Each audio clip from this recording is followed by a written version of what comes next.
We all have gods. We may not be aware of them.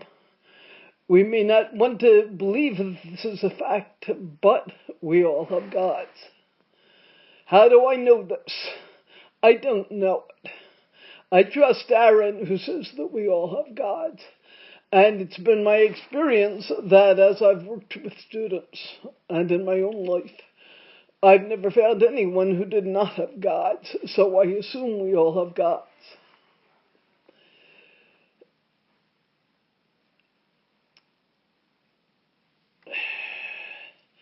We all are able to access those gods. We don't even have to believe they're real. We can just believe that somewhere, somehow, there's some kind of guidance for me. Maybe it comes through the maple tree that's blowing out there in the wind in my yard. We all have guidance of some sort. We start with bringing forth some kind of question, something we're not sure about. How do I do this? How do I live my life with more love? How do I trust more with this coronavirus?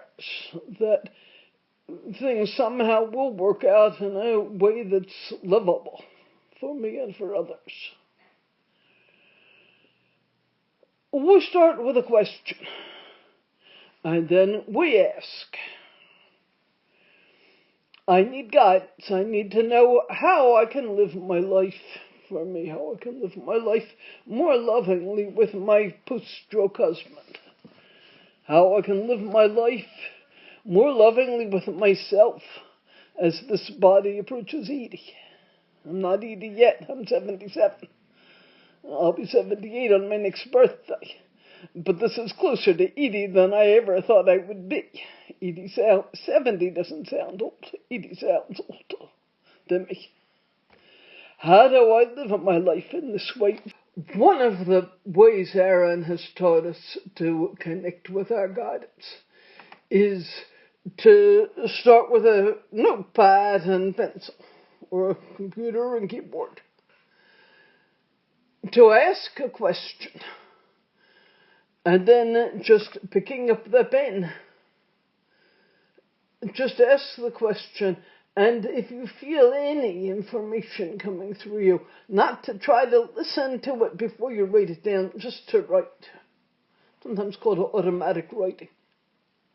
Allowing something, our higher selves, deeper wisdom or guidance to come through. Before we start, this is important, we start by saying, I have this question and I invite guidance, and we set the parameters. Whatever comes through to be deeply loving, with the stated intention of offering information for the highest good of all beings and harm to none. Something that resonates with your highest intentions. So then we ask the question, if something comes through, we write it down. Don't read it, just write it down.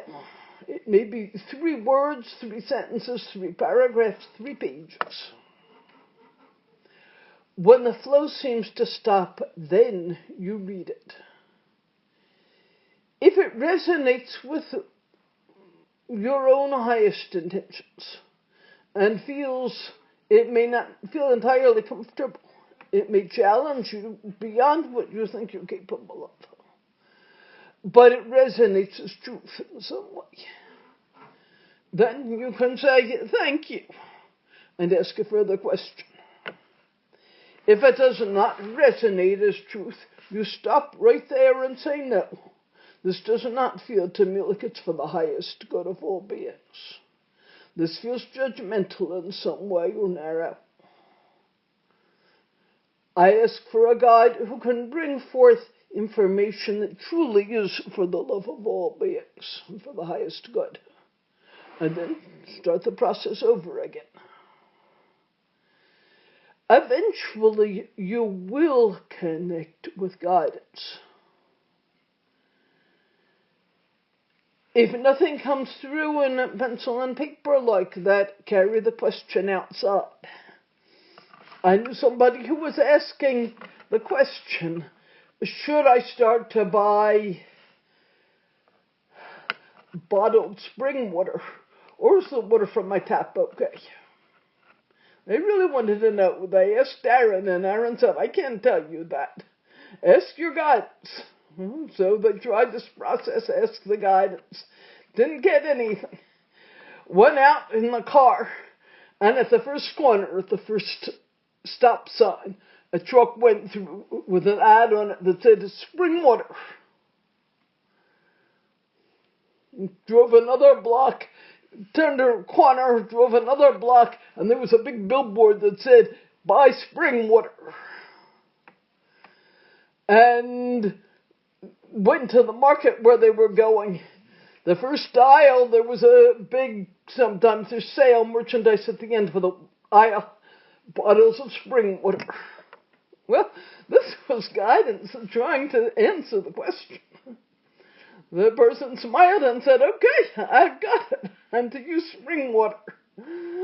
Bought some spring water and brought it home. The guidance will come through in different ways. It won't necessarily be a voice that you hear. It won't even necessarily be in that reading. But this is one way that many people find successful to make a first contact with guidance. After you've made that contact a few times, you can ask, do you have a name? I'd like to be able to connect with you more readily. And is there something I can call you? And often, writing it again, a name will come through. Rumpelstiltskin. Who knows what the name will be? We end up with some kind of a name. Remember, none of us have names in an ultimate sense. So let's put it this way, none of us have English-sounding names. Aaron is not Aaron's name. He tells us we could not pronounce or understand his name. But the thought, the name Aaron is enough. It's just let's call it a nickname. Is my name Barbara? It's who I am in this lifetime. So the important thing is getting a heart connection with your guides so that you start to feel the energy of that guidance, the love of that guidance, and that there's someone available to you, some wisdom available to you, some love available to you that can help when you're unsure.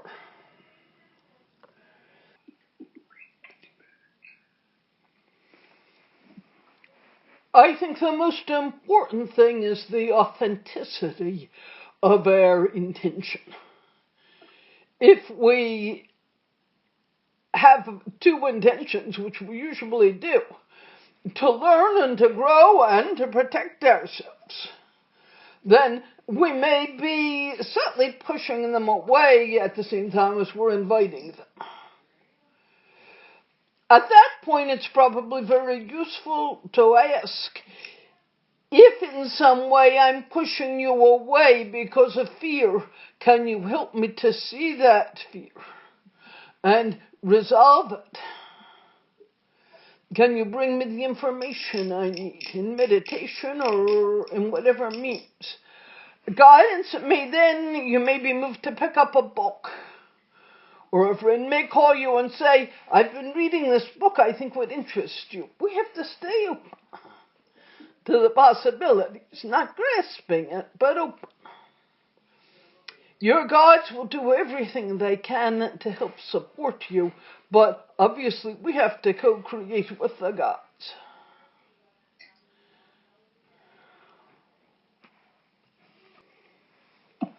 It's really the same thing. We turn to the guides and say, this is something I really need help with. Whether I'm fearful, I'm pushing away or grasping, simply, I'm open. Try the automatic writing method and see if something comes through. If not, just in meditation, ask to see, to receive images, in whatever way to receive the support. In meditation, it's useful to look at, do I really want the answer to this question? At some level, am I uncomfortable with the idea that, what if the answer is not to my liking? What if it asks something that I don't feel ready to do? When I first met Aaron, he came through very clear, but still I had to strain to hear him. I was very angry at Hal at that point. I had lost my hearing. And Hal was saying, poor me, I have a deaf wife, instead of, oh, poor you, look what you're struggling through. And I couldn't hear his pain, just as much as he couldn't hear my pain. I didn't want to be told, you have to listen to his pain. I just wanted him to listen to my pain. So my first work with Aaron was, really, he began to work with me with metta and forgiveness meditation. For weeks, I could hear him, but I was not ready to move into that place of really opening my heart to Hal and my mutual situation. And so I needed to get ready to do that with Aaron. Aaron also guided me into working with the chakras, because in order to open my heart and do any real work with forgiveness, I needed to open the heart chakra, and it was very closed. So using light and light meditation energy gradually helped me to allow the heart. Let me see this clearly. The heart chakra, all the chakras are always open. But if we perceive them as closed, it's as if they're closed. To be willing to perceive the heart chakra as open, which meant that I would be able to have compassion for Hal as well as myself, for myself as well as Hal. So it was all part of the process. Your guidance will know what you need. We need to be willing to put ourselves into our guide's hands to some degree and trust they're here for our own highest good, assuming we've challenged them and feel comfortable about that. They're here for our highest good, and we have to be willing to work with them even when it's hard.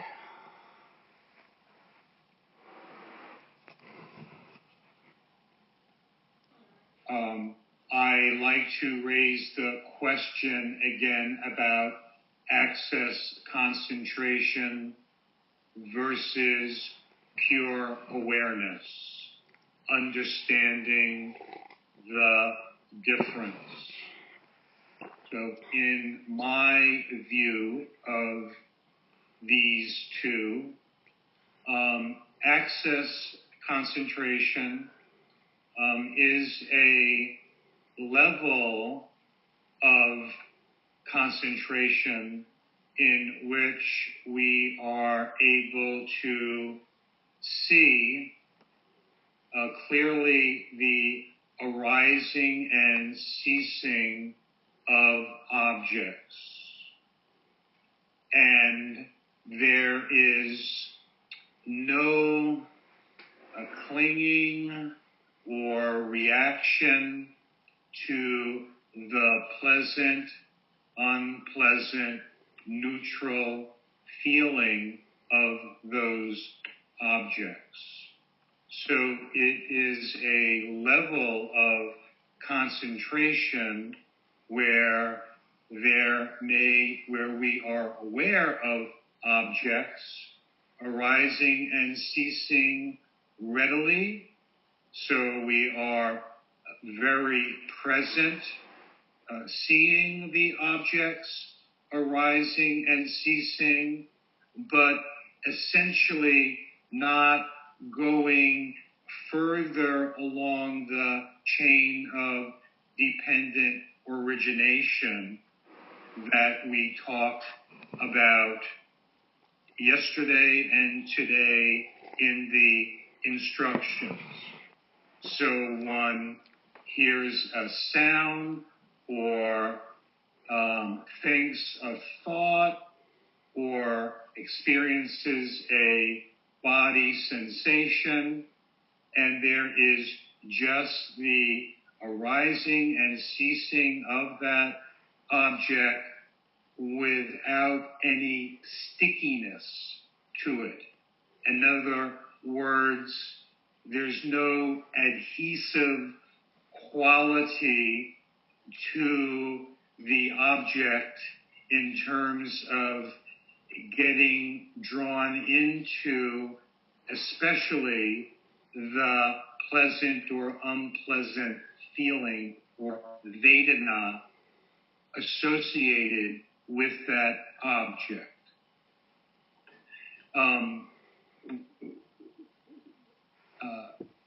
Pure awareness or access concentration can be a doorway into pure awareness. In pure awareness, we are resting in the nature of mind itself.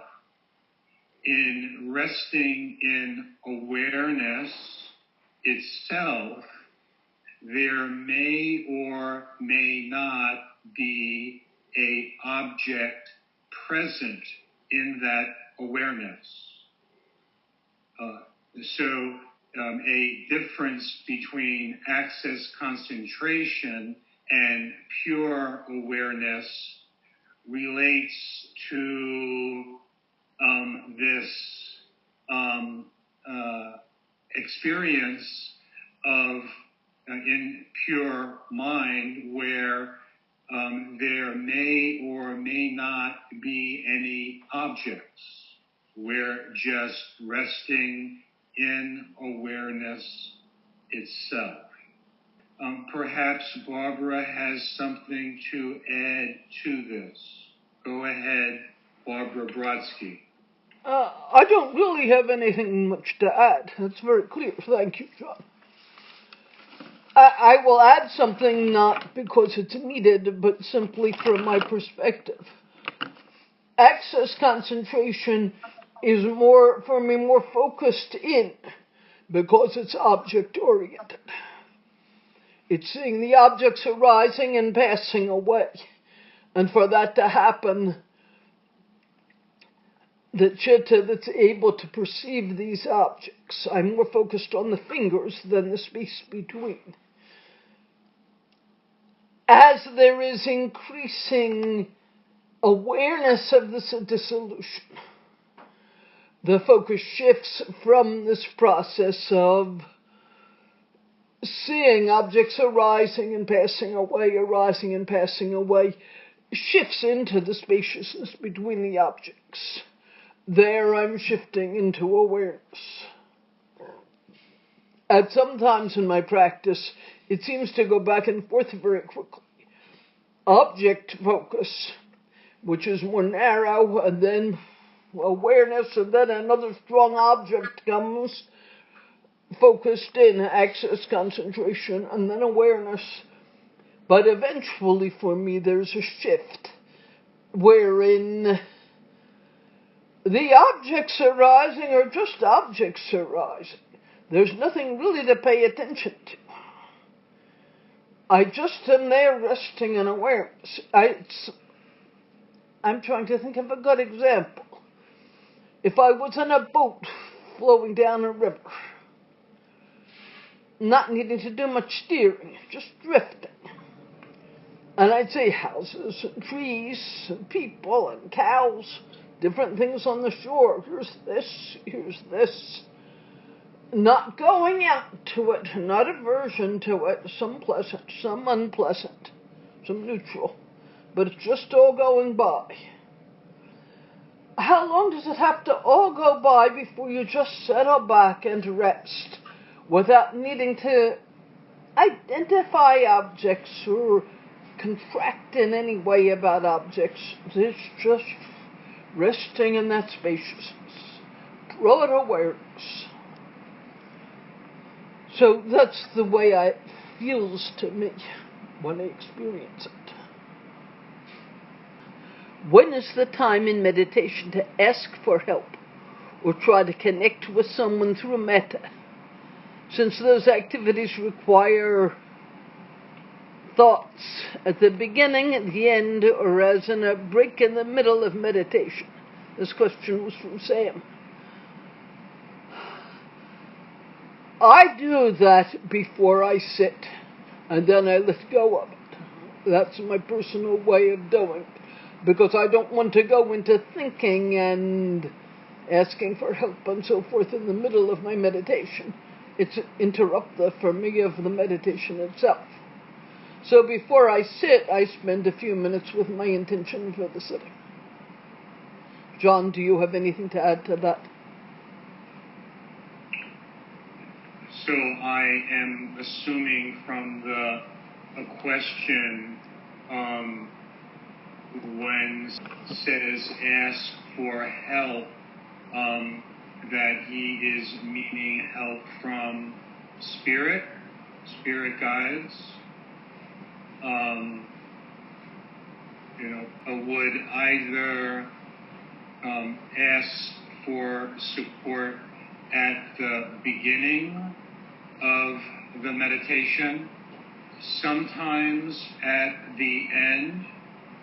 If I am having a difficult time,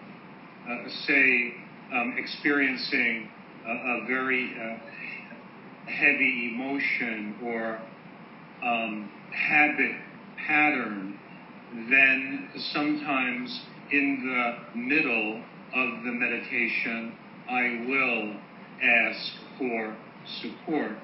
It can be very simple as please, Aaron or Mother or my spirit guide, Abraham, please help me now. So actually, I'll do it anytime,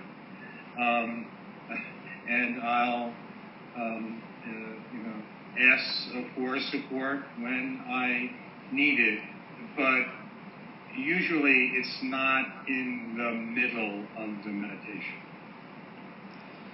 And sometimes for me, if something very painful is coming up in the meditation, I might literally stop the meditation and say, this is overwhelming, I need help. And then I would probably not immediately go right back into that Vipassana practice, but spend some time doing metta or walking or something to get myself more centered, and to then come back to the sitting. I am practicing noting the contraction when an unpleasant sensation becomes aversion. For me, there is a hardening of the whole self, body, mind, spirit, when the I comes in and wants something to go away. Often that something is physical, pain, in my case, not extreme, which tests in and lingers during the sittings, which sets in and lingers during the sitting. I did 3 things. Label the pain, tightness. I noticed the simultaneity of spaciousness and tightness aversion. 2 was said breathing in and aware of tightness, aversion. Breathing out, smile to give space to the tightness, aversion. 3, I say this pain is bearable, so I will bear it and stop wanting it to go away. Here I'm trying to take a step backward on the wheel of dependent origination, from aversion back to noting unpleasant sensation. Would you recommend doing this? Is this possible? In all of these cases, the pain arrives and departs on its own time. Sometimes I remember to offer myself compassion. Here is the key, though, Nancy. When you go into step 3 and say, this pain is bearable, so I will bear it, and stop wanting it to go away, how do you stop wanting it to go away? But when you shift to the focus to, this pain is bearable, but there is still strong aversion. Breathing in, I offer compassion to this human experiencing aversion. Breathing out, I hold space for this human. And then just sit and watch the pain. It may come in waves. What is the texture of it? Is it hot or cold? What is the texture of the body? Where in the body are you not experiencing the pain, but experiencing the aversion to the pain? And what does that feel like? Is it hot, cold, spacious, very contracted? Bringing attention to that heat or iciness, to that contraction. Just bringing compassion into it. This, to me, seems like the most important step. John, do you want to add something to that? Yes.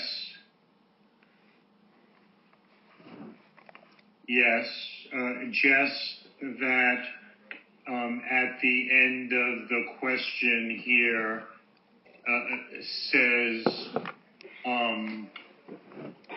here I am trying to take a step backwards on the wheel of dependent origination from aversion back to noting unpleasant sensation. So really, you are not taking a step back on the chain, but rather when the aversion becomes predominant, the new chain begins. So the aversion is unpleasant feeling. And from that unpleasant feeling arises discomfort, arises aversion, or arises fear, or some other mental formation. So we can look at the chain, that the chain is sometimes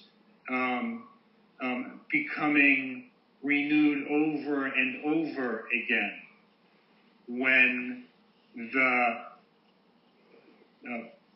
predominant object, the aversion is arising from unpleasant feeling into discomfort, disliking, and aversion. So if you are picking up at the point of aversion, that becomes the new predominant object. Aversion. And then that aversion has unpleasant feeling. Feels uncomfortable. And then another object is going to arise. Say, fear of the aversion, or fear of the intensity of the aversion, or get rid of the aversion, or not wanting it. Can you see that the chain keeps renewing itself? When we pick up on the new object, the chain begins again, essentially. That is one other way of being present with the aversion and working with it, which is to notice it in the body. But that is a little different than just seeing it from the perspective of dependent origination. In other words, What Barbara is saying is a directed awareness. You're looking at where you're experiencing the aversion in your body. That is different than just watching aversion and what comes next. Or what comes next may be intensifying of the aversion or anger or wanting to get rid of the uncomfortable feeling of the aversion. So there is a difference between what I am talking about and what Barbara is suggesting. Both ways can be helpful.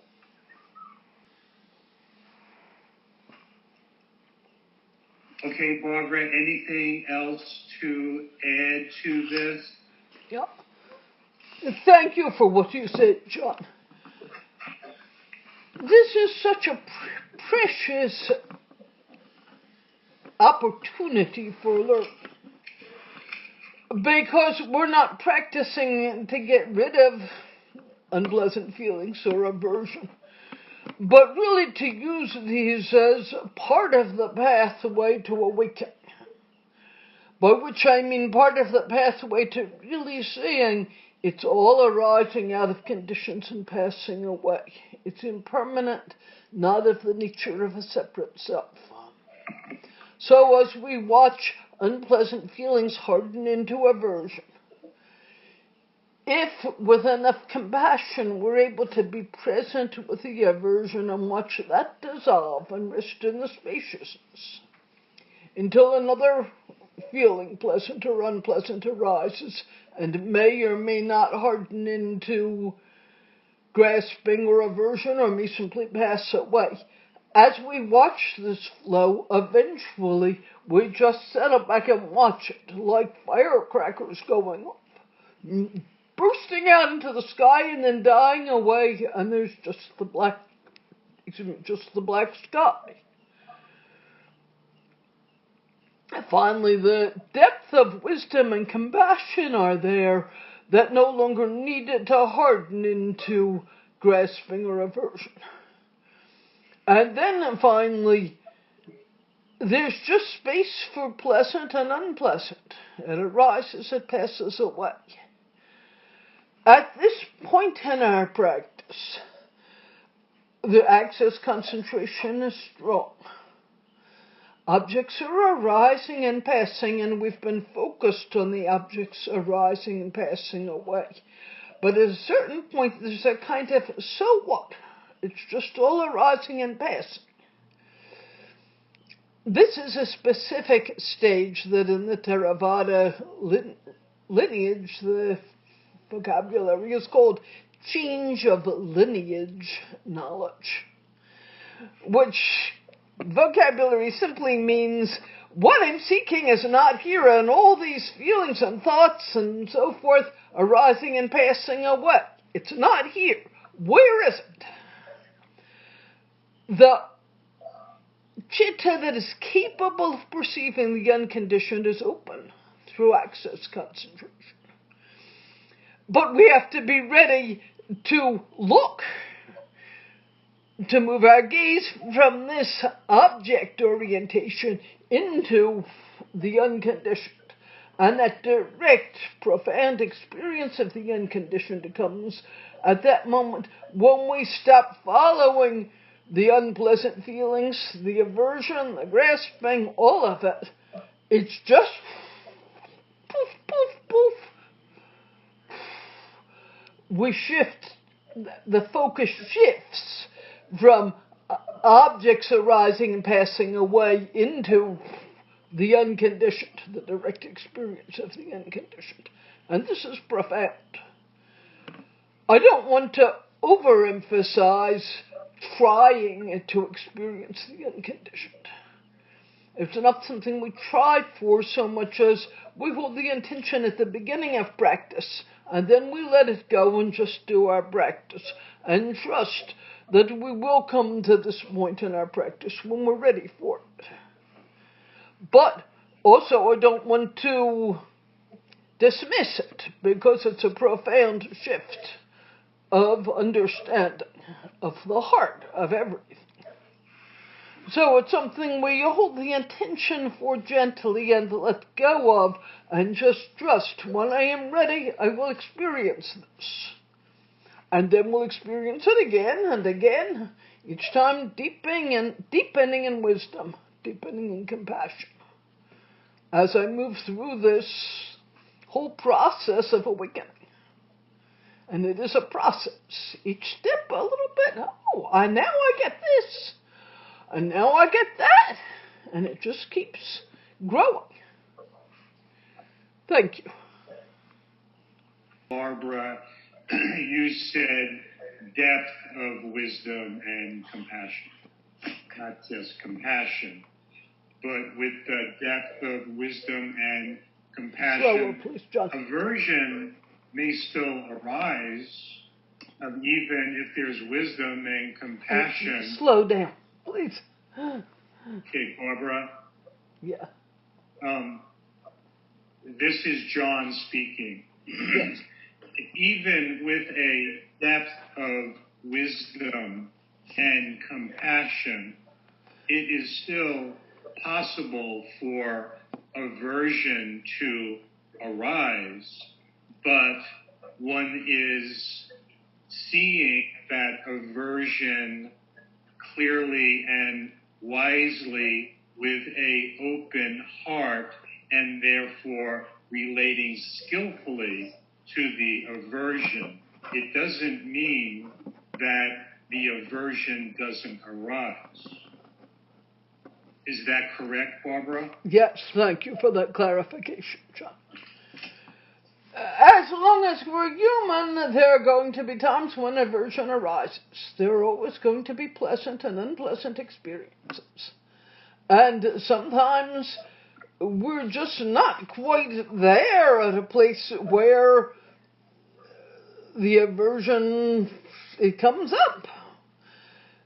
We get better and better at they're not hardening into a solid self to relate to and get caught in the stories of the aversion. More just, oh, here is aversion. This human who is caught in aversion. And the aversion is causing so much suffering. Oh, tenderness toward this human.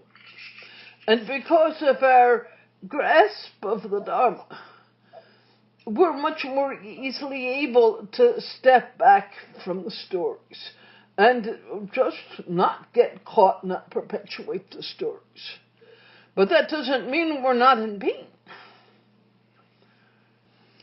My blessings and love to you. I am Aaron. The first impulse for the human, when something is unpleasant and hardens into aversion, or is very pleasant and there's strong grasping and suffering, is to try to find some escape from the aversion or grasp because of the intensity of the suffering.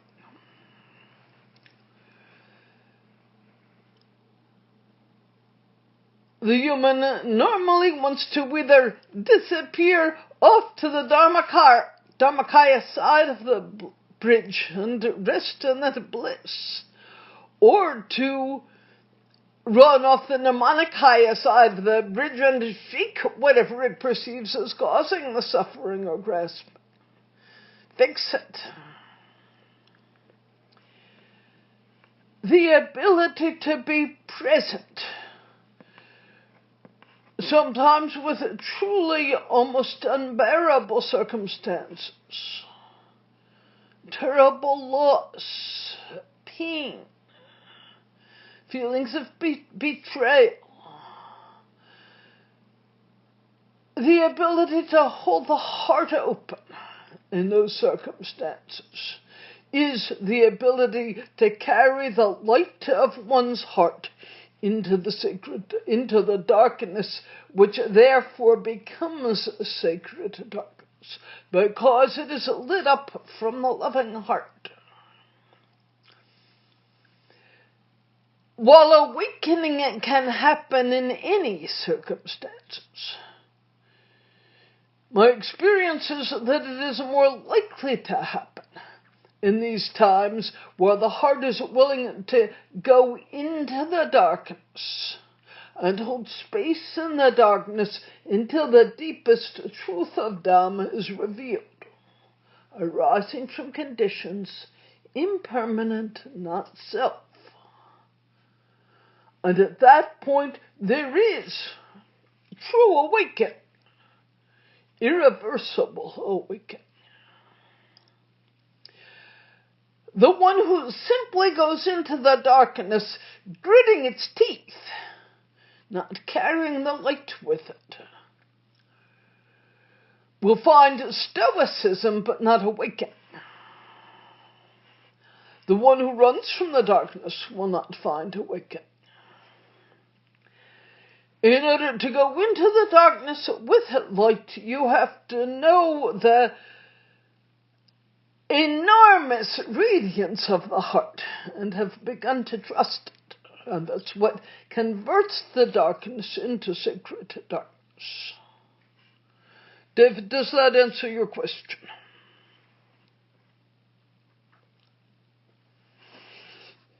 Talking about Father Kindness.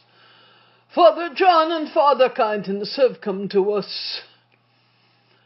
Let me explain it this way. Many of you have been to the casa with Barbara and with John. Every entity, use myself as an example. My name is not Aaron. I have many names. Aaron is the name that you use for me as I bring my energy through this physical body of Barbara. But if I were to come through somebody else, I might have a different name. It's still the same me, the same source. I like the example, if you milk a cow, you may end up with the pure milk, and the milk that's made into ice cream, and the milk that's made into cheese. Each with perhaps some added ingredients, but basically it's the same milk. But the cheese is not the yogurt, is not the ice cream. The entities that have incorporated, entities that you have become familiar with and fond of, that incorporated at the casa, do not use those names when they come through a Barbara. Because, reasonably, Joao insisted nobody but me incorporates Dr. Augusto, for example, or Dr. Valdivino. So these different entities, who are very clear and loving beings, as they worked with Barbara through the years, asked to be called different names. Two of them are Father John and Father Kindness. Is there a reason that love is gendered male? Love is not gendered male. Only that's the way it came through. It could easily have come through in a more feminine energy. It is neither male nor female. Many of you are used to hearing the mother in a female energy, and she occasionally has come through saying a strong masculine energy. Not too different than love. However, the mother is an expression of love. Love as the ground is neither male nor female. I pause.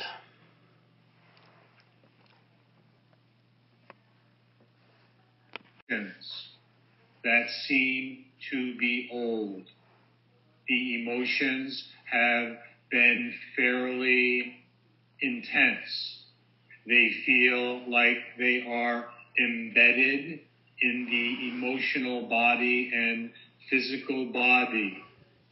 What is the best way to work with these emotions and sensations? There is no best way. There are many paths. And each moment you need to ask yourself, what will be most helpful here? And then to follow your heart. If the Vipassana practice feels like it's pushing things, trying to control and force away any pain, then perhaps what's needed is to come back into the heart, to do some Brahmavihara practice, some chanting. If the pain within if the emotions seem to be locked into the body, perhaps just dancing or running or swimming or yoga can help free the body, or doing energy work can free the body. Get under a shower and invite the emotions to wash away. Part of it is just patience. And here I also would have to mention the profundity of pure awareness practice and non-duality practice, where we note right there with the emotion where is spaciousness, without trying to push the emotion away, negate it, or fix it in any way. Can I really open it to the profound wisdom and compassion that sees that this that is locked into the body is simply the result of conditions, is impermanent and not self. When Barbara has worked with emotions like this, I have often guided her to work with feeling where the chakras are blocked and inviting the opening of the chakras to allow herself to move into a past life experience. If that came up, not grasping at it, but allowing it. Sometimes she would find that past life in a dream at night.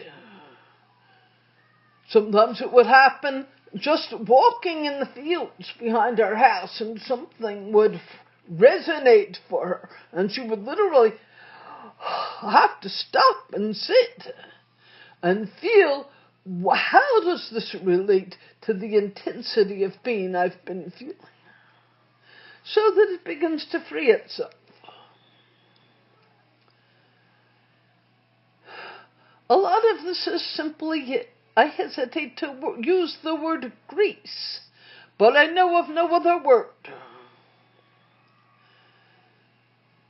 When everything has come together, that's what I call grace. All the hard work that came before, at a certain point, it comes together, and there, by the way of grace, it releases. Think of a thorn in the finger. It's throbbing. You've used a needle and tweezers, and you can't get it out. You've soaked it. You've done everything possible. And then you just start to hold the hand in love, relaxing and inviting, and the thorn pops out. Grace.